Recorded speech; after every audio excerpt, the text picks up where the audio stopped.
The Joe Rogan Experience. What a crazy thing that somehow or another we've been disconnected from it. Not just disconnected, but gotten to the point where it's a Schedule I drug. Yeah. Schedule I drug. Right. That's crazy. It's one of the great confusions when you're high on mushrooms, and you think, Okay, this is will put illegal? you in jail? Yeah. This is insane. Well, they don't want us to feel like this? Oh, my God. Why? They should do it. That's what's missing. It's not that our leaders are different than us. They are us, but they're just humans. They're put in a bad position. When people get put in a position when they can tell a bunch of people how to live their lives and what to do and where their families can live and what they can say and what they can't say, and you jail dissidents, and that's just what people do. It's what people do when they get power. Yeah. They just fuck it up almost every time. Sure. That's what this country is supposed to be a remedy of. Right. That's what this exercise in self-government. This experiment. This is the first one of them that we're really aware of, where people branched off and created a country like this. Well, I'm reading this book about the Revolutionary War. Is it wild? It's so good. And I feel so dumb for not studying it more, because you'll feel better. Like if you are one of the many people freaked out by America right now, like, God, the people here are insane. It's gone insane.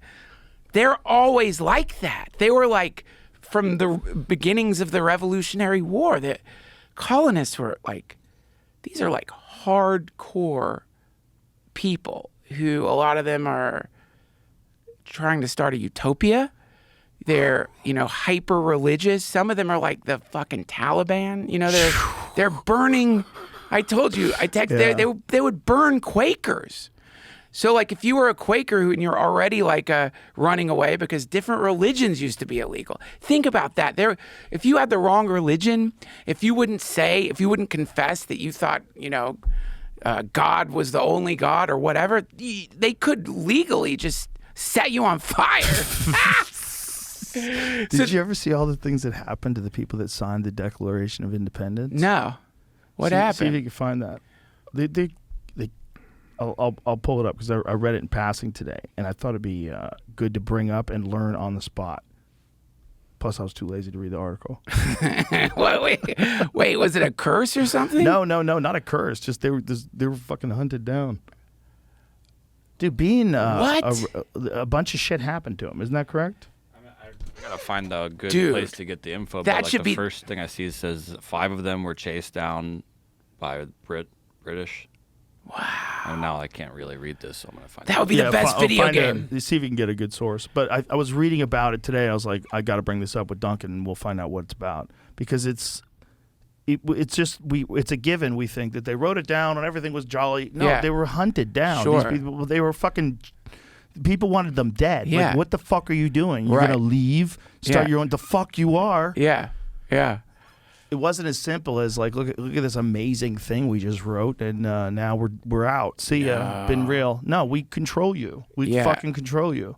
Yeah. It's weird. It's because like the myth is sort of like, okay, there's the Revolutionary War ends, America is now independent, and like, let's let bygones be bygones. Everything's fine.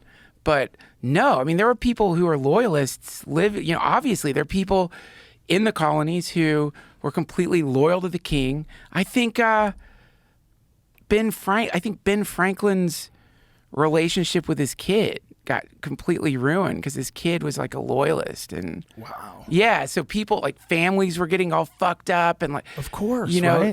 Because of course, the idea that you would disconnect from Mother England, one of the largest empires ever, and then also that was what I was reading in this book, is like, their fear wasn't just the Revolutionary War, which I think they thought they had a chance because it's hard to operate colonies that far away and get soldiers over there. I mean, that's a tough fucking war to fight.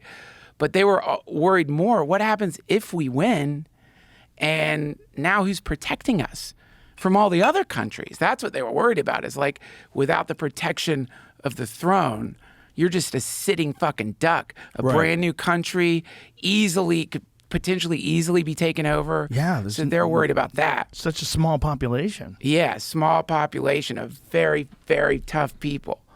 There was an article called "The Price They Paid." This is 2005 Snopes breakdown of the article. It's saying it's definitely mixed. Some of it was like fictionalized a little bit, but there is a lot of truth in it. According to some of these So things. here's the big one. 5 signers were captured by the British as traitors and tortured before they died. It's true that 5 signers of the Declaration of Independence were captured by the British during the time of the Revolutionary War.